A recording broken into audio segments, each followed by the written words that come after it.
விருதுநகர் மாவட்டம் அருப்புக்கோட்டை அருகே கஞ்சநாயக்கன்பட்டி பகுதியில் மதுரை தூத்துக்குடி தேசிய நெடுஞ்சாலையில் விபத்துக்குள்ளான லாரியிலிருந்து கேஸ் கசிந்ததால் பரபரப்பு ஏற்பட்டது.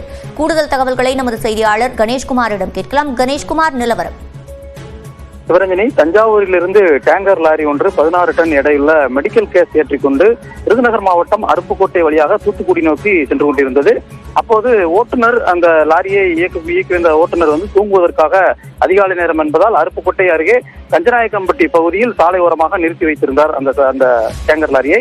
அப்போது மேற்கு வங்காளத்திலிருந்து தூத்துக்குடி நோக்கி சென்ற சரக்கு லாரி ஒன்று அந்த சாலை ஓரமாக நிறுத்தி வைக்கப்பட்டிருந்த கேஸ் டேங்கர் லாரியில் மோதி விபத்து ஏற்பட்டது.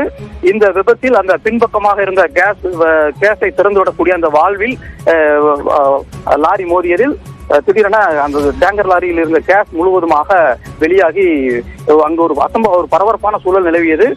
கேஸ் தொடர்ந்து வெளியேறியதால் பொதுமக்கள் மற்றும் வாகன ஓட்டிகள் அச்சமடைந்ததை தொடர்ந்து சம்பவம் அறிந்து வந்த தீயணைப்பு துறையினர் அந்த கேஸ் வெளியேறுவதை பாதுகாப்பாக அதனை வெளியேற்றி தீயணைக்கும் பணியிலும் தொடர்ந்து ஈடுபட்டார்கள். சுமார் 1 மணி நேரமாக அந்த பணி என்பது தொடர்ந்து நீடித்து வந்ததை தொடர்ந்து அந்த கேஸ் வாயு முழுவதுமாக டேங்கர் லாரியிலிருந்து வெளியேறியிருக்கிறது. இதனால் அங்கு எந்த விதமான பாதிப்பும் ஏற்படாத வகையில் அங்கு பாதுகாப்பு ஏற்பாடுகளும் செய்யப்பட்டிருக்கிறது.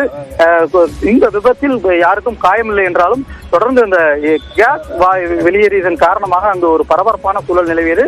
தற்போது அந்த கேஸ் எரிவாயு டேங்கர் லாரி என்பது பாதுகாப்பாக அந்த சாலையிலிருந்து அப்புறப்படுத்தப்பட்டு பாதுகாப்பாக நிறுத்தி வைக்கப்பட்டிருக்கிறது. விவரங்களை வழங்கியமைக்கு நன்றி கணேஷ்குமார்.